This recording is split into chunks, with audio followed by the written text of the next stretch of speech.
they just memorize these steps and then forget them, the next week.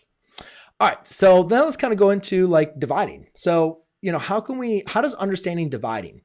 So my key point here, I wanted to just kind of do a couple techniques. So let's say I had 2x squared plus 5x minus 3 all over x plus 3. Now, we could already simplify this, right? So one thing I already showed you is if you go ahead and factor 2x minus 1 or factor the numerator, and I know I'm kind of doing a little cop-out here as far as an easy problem, one that I've already know the answer to. But again, I think this is really important for you to see. So if I wanted to divide x plus 3 into this polynomial, well, the first and easiest way to do this would just to look into factoring the numerator. And by factoring the numerator, I can see that the x plus 3's divide out, and that just leaves me with 2x minus 1. Now, again, that's when it's easy, right? Majority of the time, we can't factor the polynomial, or at least we don't know what the factored form would be. So therefore, a couple different ways. One is we can focus on long division. So by using long division, all we're simply going to do is just take our divisor and we're going to divide it into, our dividend, which is our numerator, 2x squared plus 5x minus 3. Okay, so x goes into 2x squared. And again, if you're getting confused with this, how many times does x divide into 2x squared? Well, that's going to divide into there 2x times. And then now we're going to take that 2x and we're going to multiply it by both terms of your divisor. So you have 2x times x, which is 2x squared, and then 2x times 3, which is a positive 6x. Now, it's very important when you're subtracting here, you subtract the rows. Now, again, you're subtracting everything. Notice how I use parentheses, 2x squared minus 2x squared, and then it's going to be 5x minus 6x. So that's going to give me a negative x. That goes to 0. X divides into negative x, negative 1 times.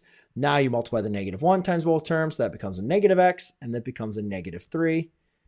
And when you subtract these rows, you can bring down this negative 3. You're going to get 0 as a remainder. And again, that was the answer we already knew.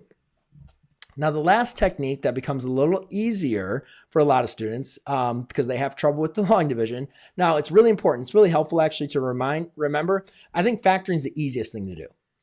So doing factoring is the best. Then long division is also going to be like a good for sure method to always do it, always get the correct quotient. However, a lot of students will make mistakes. They do not like long division, so they always want to rely on synthetic division, which is the next technique. However, I would just caution you when you're relying on synthetic division, you can only use synthetic division when your divisor is going to be linear. So therefore it has to be like x to the first power. You don't want to use quadratics or cubics or anything else. And then also you want to make sure you have a coefficient of 1, because when the coefficient is not 1, then you have to take into consideration that when you do it. And I'm not going to get into the full scope of this, but that does just kind of create a little issue for the synthetic division part. Now, when you're doing synthetic division, we're not going to use actually the factor, but we're going to use the 0. So what we do is we'd set x plus 3 equal to 0, and then we did x equals negative 3.